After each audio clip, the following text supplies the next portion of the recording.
If you've ever wanted to know how you go from something like this, an orange that you buy in a store, from something like this, an orange tree, well, I'm going to show you today, step by step, how you get an actual orange, how you get fruit from a tree. So, this is a citrus tree. This is a lemon tree, actually. I got a key lime over here. I got a calamodin, not sure how you say it, over there. And I got blood orange here, a blood orange tree. And it's March in Texas, so you know what that means. It's spring. Spring has sprung, and the trees are in full bloom. They're going to grow fruit. They're going to grow oranges like this.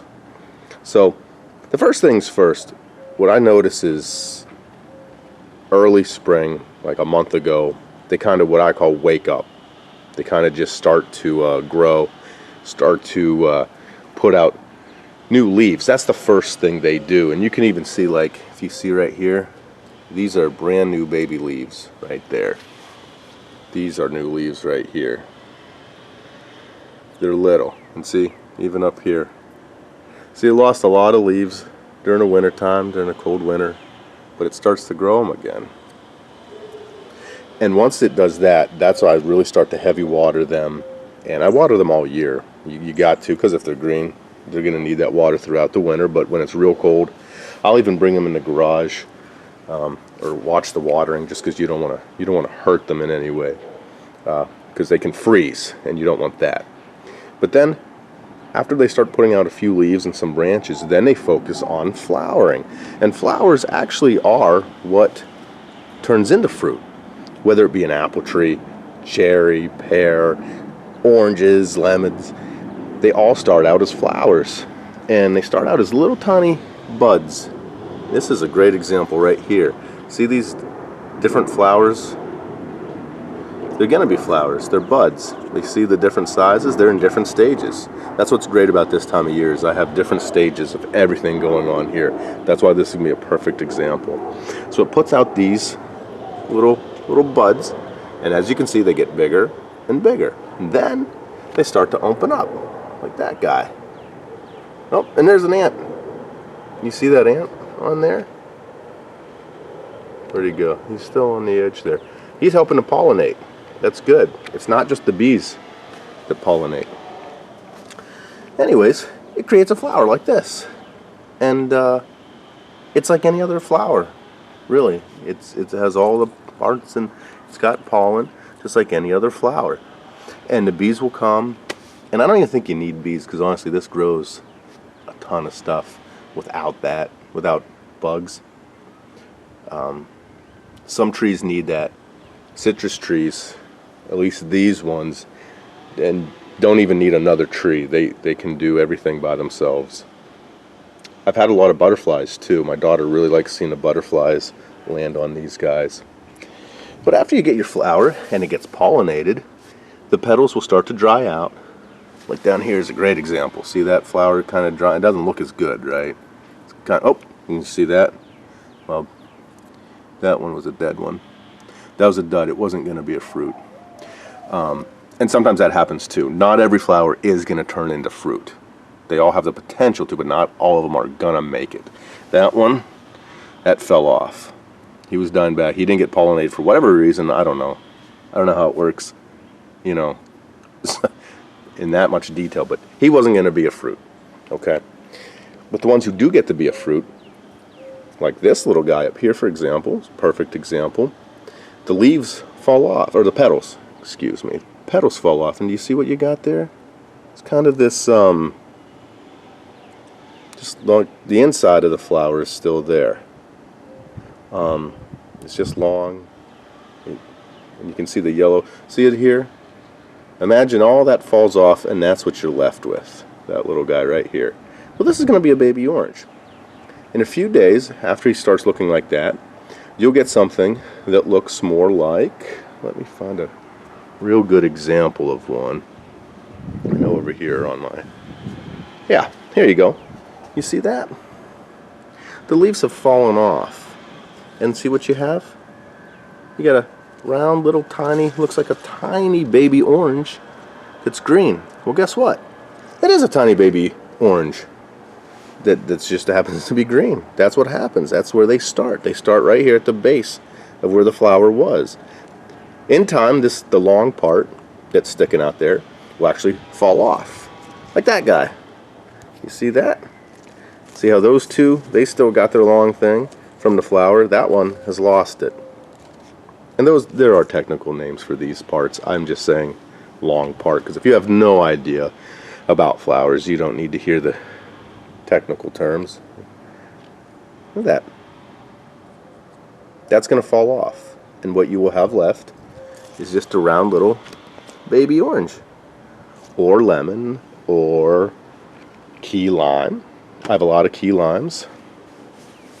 You'll see over here in different stages. You see this one is starting to turn black. The edge of, oh, look at that. It just fell off. And look what you're left with. That's going to be a blood orange someday. Isn't that neat? Here's a good example too. You got these, literally, see that falling off there? The petals are ready to peel back and fall off, and look what you got. Little baby oranges. And this is covered in blood oranges here, which is great because I really wanted that. Last year I got nothing from this tree. Not a single orange formed on this tree. The year before I got one, and it was just grew one orange, and it was big. It was like the size of my fist, and it was a true blood orange. The inside was like a purplish, deep red, almost like a burgundy. It was really pretty, and it tastes great too. Doesn't taste like a regular orange. Has a hint of blueberry, or maybe like a pomegranate, or even raspberry, people say, and it's true. So I'm glad to have a lot of blood oranges now, and these are heavy feeders. They're going to need a lot of nutrients now, because you see all these little tiny flowers, all these blooms, all these blossoms that are turning into little baby lemons, like this little baby lemon here, and that little baby lemon there, and there, and all over.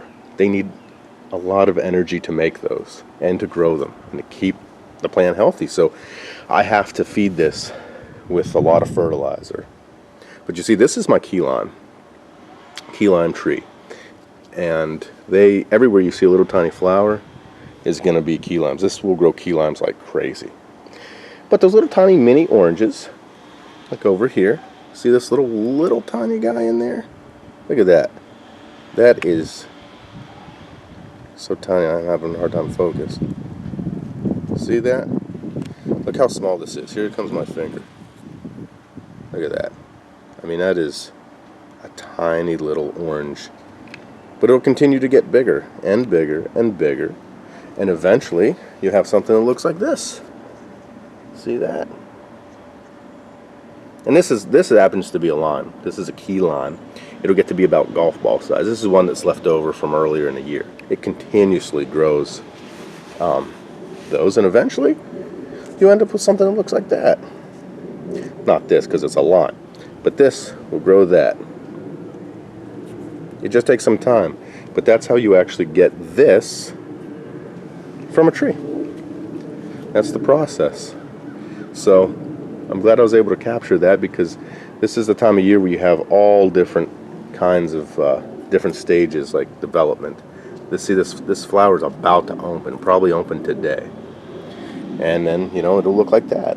And it'll wait for a bee or some other bug or the wind or whatever, and it'll make a tiny little lemon like that little guy right there, and that little guy will grow, and soon I'll have a ton of Meyer lemons, which I always get a lot of lemons from this tree.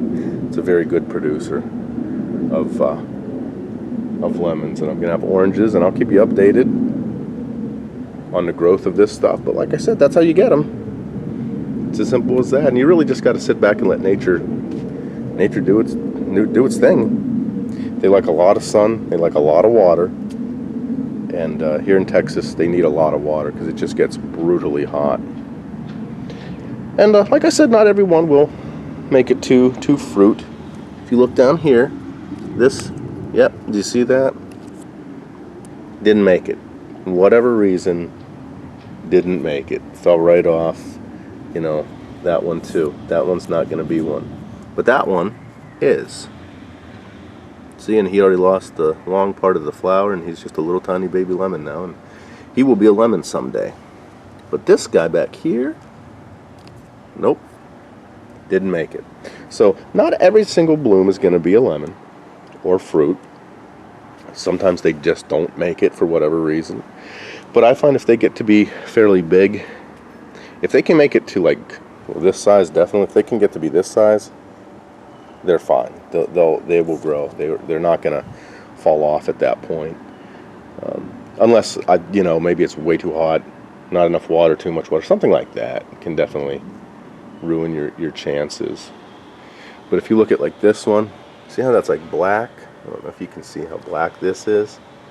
There's not going to be a lemon or fruit or anything, and that happens.